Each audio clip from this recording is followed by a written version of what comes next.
So today we're gonna study computer. By the way, it's for 9th class computer science. So today topic is fraud and misuse. अब इन दोनों लफ्ज़ से हमको क्या समझा रहा है? फ्रॉड, धोखा, मिसयूज, किसी चीज़ को मिसयूज करना। फर्ज करें आपको किसी ने, फर्ज करें आपके पास फ़ोन है, ठीक है ना, आपके पेरेंट्स ने आपको फ़ोन लेकर दिया है। अब वो कहते हैं बेटा हमने पढ़ना है। फ़ोन किस चीज़ के लिए? मतलब सर्चिंग के लिए, पढ़ाई के वाले से सारा कुछ। लेकिन आप क्या करते हैं, आप उसको किसी और कामों में यूज़ करते हैं, फ्रेंड से बातें करने के लिए, फिर यूट्यूब देखने के लिए, या फिर फनी वीडियोस सर्चिंग के लिए, वो सारा कुछ। I know this is weird but still okay, moving on. So इसकी जो डेफिनेशन है हम उस पर फोकस करते हैं। यूजिंग कंप्यूटर्स और the internet some unauthorised activities can take place. जब हम जैसे फर्स्ट कर रहे हैं, हम कंप्यूटर पे बैठे हुए कंप्यूटर यूज़ कर रहे हैं, लेकिन आजकल हर किसी के पास कंप्यूटर है। कोई ऐसे बंदा नहीं जिसके पास कंप्यूटर ना हो, लिखवा लें मेरे से। तो जो अनऑथराइज्ड एक्टिविटीज़ होती हैं, फर्स्ट कर आपके पास एक ऐड आ जाता है कि इस जगह पे आए, मुझे आपसे ये बात करनी है, इस जगह पे आए, मुझे आपसे ये बात करनी है। कोई भी आपको जो फजूल चीज़ें आपके पास आती है, ठीक है ना, आप उस पर क्लिक कर देते हो, सारा काम ख़राब हो जाता है, क्योंकि वो इररेलेवेंट है और आपको उसको इग्नोर करना चाहिए या क्रॉस पे क्लिक कर देना चाहिए। फिर हमारे पास ये आ जाता है कि जैसे कि हमें एक ईमेल आती है कि आपका जो जीमेल का पासवर्ड है वो खतरे में है, तो आप मुझे पासवर्ड दे दें, मैं उसको सिक्योर कर दूंगा, महफूज कर दूंगा। आप उसका पासवर्ड दे देते हो, लेकिन आप ये सोचो कि अगर गूगल चाहे तो आपको खुद वो सेंड कर सकता है ना ईमेल। गूगल ईमेल आपको सेंड करे कि आपका जीमेल पासवर्ड डेंजर में है, तो आप सारा उसको सही करें। अब किसी बंदे को क्यों जरूरत पड़ेगी वो आपको मैसेज करे कि हाँ आपका जीमेल पासवर्ड जो है वो खतरे में है और सारा मुझे पासवर्ड दे। वो इसलिए आपका पासवर्ड आपका मांग रहा है ताकि वो उसको बुरे कामों के लिए इस्तेमाल कर सके। मेन इसका मकसद ये है। तो बेसिकली इसके पीछे हैकर्स ही होते हैं, एक किस्म के मलिशियस यूजर्स होते हैं जो कि बुरे कामों के लिए आपके पासवर्ड मांगते हैं आपसे। अगर किसी के साथ ऐसा कुछ हुआ हो तो मुझे कमेंट्स में जरूर बताएं। हमारे पास नेक्स्ट एग्जांपल आ जाती है फिशिंग की। अब ये फिशिंग वो वाली नहीं है कि तालाब में आपने वो डाल दिया रॉड, फिशिंग रॉड, और मछली आ गई, वो वाली फिशिंग नहीं। इसके स्पेलिंग्स मैं लिख भी दूंगी डिस्क्रिप्शन में, वो आप चेक कर लीजिएगा। Sometimes some malicious user disguises himself as a friend। कभी कभार जो यूजर्स, जो बुरे यूजर्स होते हैं, मतलब जो बुरे लोग होते हैं, वो अपने आप को डिस्गाइज करते हैं हमारे दोस्त की तरह कि हम आपके दोस्त हैं और सारा कुछ। फिर वो कहते हैं कि हमें कुछ अभी चीज़ें चाहिए। ऐसे फर्स्ट करें, ये जो डेफिनेशन है इसके रेलिवेंट ही है। फर्स्ट करें आपके पास एग्जांपल मैं आपको देती हूँ कि फर्स्ट करें आजकल काफ़ी लोग इंस्टाग्राम यूज़ कर रहे हैं, ठीक है ना, ज़्यादा बच्चे भी आकर यूज़ कर रहे हैं। तो इंस्टा पे आपको एक लड़का है, वो आपको मैसेज करता है कि ना मुझे तुम्हारी ये पिक्चर भेजो, मुझे तुम बहुत अच्छी लगती हो, बहुत पसंद हो, ठीक है, वो आपको सेंड कर देता है। आगे से आपको क्या करना चाहिए? आपको क्या पिक्चर्स भेजनी चाहिए अपनी? क्या आपको उसकी सारी इन्फॉर्मेशन भेजनी चाहिए कि आप कितने साल की, जो मर्जी है? नहीं, नो। आप नहीं जानते वो कौन है, आप नहीं जानते कि वो मतलब किस काम के लिए आपसे पूछ रहे हैं सारी चीज़ें। क्या पता उसने किसी बुरे काम के लिए यूज़ करना हो। फिर यहाँ से केसेस बनते हैं कि फ्रॉड हुआ किसी लड़की के साथ, किसी लड़की को धोखा दिया गया है, किसी दिया होगा वो होगा। ये सारे केसेस कहाँ से बनते हैं? इंस्टाग्राम से, सोशल मीडिया से। सोशल मीडिया अगर आप यूज़ करें तो उसको केयरफुल तरीके से यूज़ करें, उसका मिस यूज ना करें। जिस इस्तेमाल के लिए से बनाया गया है उसको उससे इस्तेमाल करें। जैसे बिल गेट्स है, अब बिल गेट्स की एग्जाम्पल दे रहे हैं। अब फोन उसने बनाया है, ठीक है ना, फोन उसने बनाया, लेकिन फोन बनाने के बावजूद उसने अपने बच्चों को फोन नहीं दिया। क्यों? हालांकि वो इतना अमीर है, उसको इतना बड़ा घर है, वो फोन दे सकता था, लेकिन उसने नहीं दिया। उसने इसलिए नहीं दिया क्योंकि उसे पता है अगर फोन दे देगा उसके बच्चे बिगड़ जाएंगे। और फोन के वजह से काफी मसलाहात खड़े हो रहे हैं, बहुत ज्यादा। फोन की वजह से आप लोग हर टाइम फोन पे मगर लगे रहते हैं, या फिर मतलब आप लोग की बात नहीं करी और किसी और की बात कर रही हूँ कि फ़ोन की वजह से काफ़ी डिसएडवांटेजेस, एडवांटेजेस के काफ़ी हैं। इसके मैं एडवांटेज डिसएडवांटेजेस जिस दिन मुझे टाइम है ना मैं डिस्कस करूँगी। इसके हवाले से मैंने प्रोजेक्ट भी बनाया हुआ, असाइनमेंट भी बनाई हुई है, वो मैं ज़रूर डिस्कस करूँगी आप लोगों से। मैंने खुद से ही बनाई थी। तो बेसिकली अगर आपको एक सहूलत दी गई है तो उसको यूज़ कैसे करना है, उसको कैसे अच्छी तरीके से इस्तेमाल करना है, वो आप पे डिपेंड करता है। फर्स्ट करें अब आपको फ़ोन किया गया, अब पेरेंट्स उसी खुशी से फ़ोन देते हैं ना, मेरा बच्चा खुश रहेगा, मेरा बच्चा ये कि अच्छे से काम कर इस्तेमाल करेगा, ठीक है ना।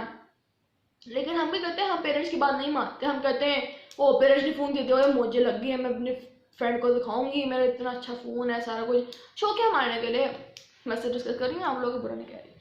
तो हमें मेन चाहिए कि अगर हमें किसी ने हमें एक सहूलत दी है, हम उसको अच्छे कामों में इस्तेमाल करें।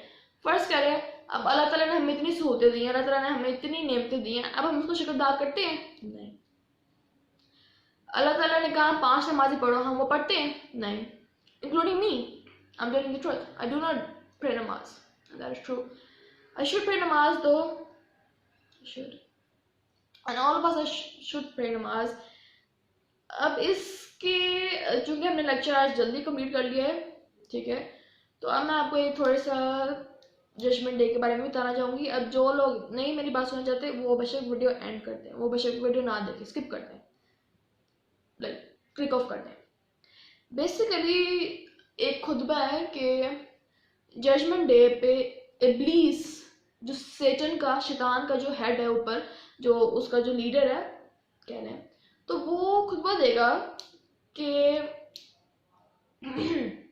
कि तुम्हारे पास 2 वादे थे, एक अल्लाह का वादा था, एक मेरा वादा था। मेरा वादा झूठा था और अल्लाह का वादा सच्चा था। और वो कहेगा कि मेरे पर इल्जाम ना लगाओ, अपने पर इल्जाम लगाओ, तुम लोगों ने गुनाह किए, तुम लोगों ने गलतियां की। अब आप लोग कह रहे हो, आप लोग सोच रहे होंगे कि रिशबा इधर के मीटर लेक्चर है, तुमने कहाँ से जजमेंट को लिए। मेरा बात इस बात को बताने का मेन मकसद ये है कि जो लोग अल्लाह ताला से गुमराह है, अल्लाह ताला को भूल चुके हैं, वो वापस दीन पे आ जाए। क्योंकि ये कि इंसान दुनिया को याद रख लेता है, वो दुनिया में इन्वॉल्व हो जाता है, लेकिन उसको ये भूल जाता है कि वो किस मकसद के लिए नीचे उतारा गया है।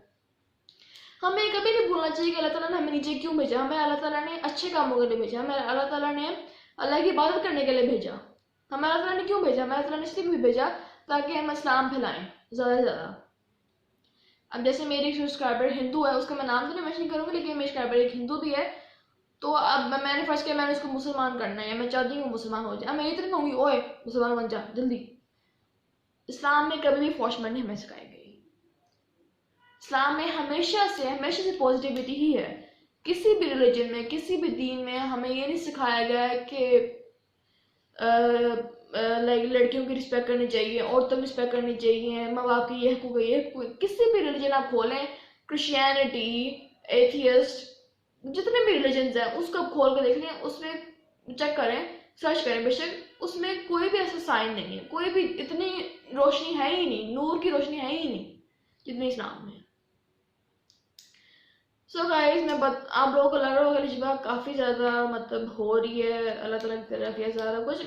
मैं गुरूर नहीं कर रही इस चीज़ पे, मैं बस बता रही हूँ कि अगर जैसे आप ने इतनी स्ट्रगल्स की, अब जैसे मैं कोई एग्जांपल देती हूँ। मैंने एक वीडियो देखी थी यूट्यूब पे, एक कोई आदमी था, कोई लड़का था, वो कह रहा था कि इब्लीस मेरा खुदा है, इब्लीस जिसको अल्लाह ताला ने बनाया, कहता कि इब्लीस सबसे ज़्यादा पावरफुल है। उसका पता मेन रीज़न क्या था? उसने कहा कि जब आफ्टर लाइफ होगी, जब जिंदगी खत्म हो जाएगी, जब आफ्टर लाइफ आएगी जजमेंट डे पे, वो कह रहा है कि इब्लीस हमें आज़ादी देगा। आप खुद सोचें कि इब्लीस हमें आज़ादी कैसे दे सकता है? हालांकि इब्लीस हमारा दुश्मन है, सबसे बड़ा दुश्मन हमारा वो है, शैतान भी हमारा दुश्मन है, तो हमें कैसे आज़ादी दे सकता है, कैसे कुछ कर सकता है? वो हमारा खुदा हो ही नहीं सकता, not even in the first place. So जो मेरे वीडियोस देखते हैं वो ये याद रखें, बेशक मैं बीटीएस आर्मी हूँ, बेशक मैं के पॉप स्टार हूँ, लेकिन मैंने अपने खुदा को कभी नहीं भूला। जैसे एक फ्रेज है ना, डोंट जज a book by its cover, कि जो किताब है उसके कवर से उसको जज ना किया जाए। इसकी एग्जाम्पल ये भी सपोज करें मैंने स्कार्फ नहीं लिया हुआ सर पे, तो उसका मतलब ये तो नहीं कि मैं अल्लाह ताला को नहीं मानती, इसका मतलब ये तो नहीं कि मैं अपने पेरेंट्स की फरमाबरदार नहीं हूँ, कभी भी नहीं। इस्लाम में हिजाब के हवाले से ये किसी और हवाले से फोर्समेंट नहीं की गई। आपकी मर्जी है हिजाब करो ना करो, अब पता ही इरेलेवेंट आ गया, लेकिन मेरा बात बताना ज़रूरी है। ऐसे आपसे नहीं फरमाया कि हमें जिन तक इस्लाम का पैगाम पहुंच गया है ठीक है, लेकिन जिन तक नहीं पहुंचा उन तक दो। तो अगर मैंने ये बात कही है आज, तो आपका काम क्या है, आप लोगों ने इस बात को शेयर करना है। आप लोगों ने इस बात को शेयर करना है दूसरे लोगों तक। ये शेयर नहीं भी करना, आप उनको बताएं कि ये है इस्लाम में, ये है, अगर आप कबूल करना चाहते करें। फर्स्ट करें आपकी नॉन मुस्लिम फ्रेंड थे, उनको कहना चाहते कि इस्लाम में अगर माना है तो ये है, लेकिन आराम से, फोर्समेंट से नहीं। तो गाइस ये था मेरा आज का ब्लॉग, होपफुली आपको अच्छा लग, मतलब ये था आज का मेरा लेक्चर, होपफुली आपको अच्छा लगा होगा। और काफ़ी मुझे पता लंबा बन गया, इसमें काफ़ी एक्स्ट्रा बातें आ गई, लेकिन रोज़मर्रा की बातें थी, कुछ नहीं इसमें नया था। तो अगले लेक्चर के लिए, नेक्स्ट लेक्चर के लिए मैं आपसे मिलूंगी कल या किसी और दिन। सो खुदा हाफिज and stay happy, stay blessed and always remember God is one and let's make Allah happy. Bye.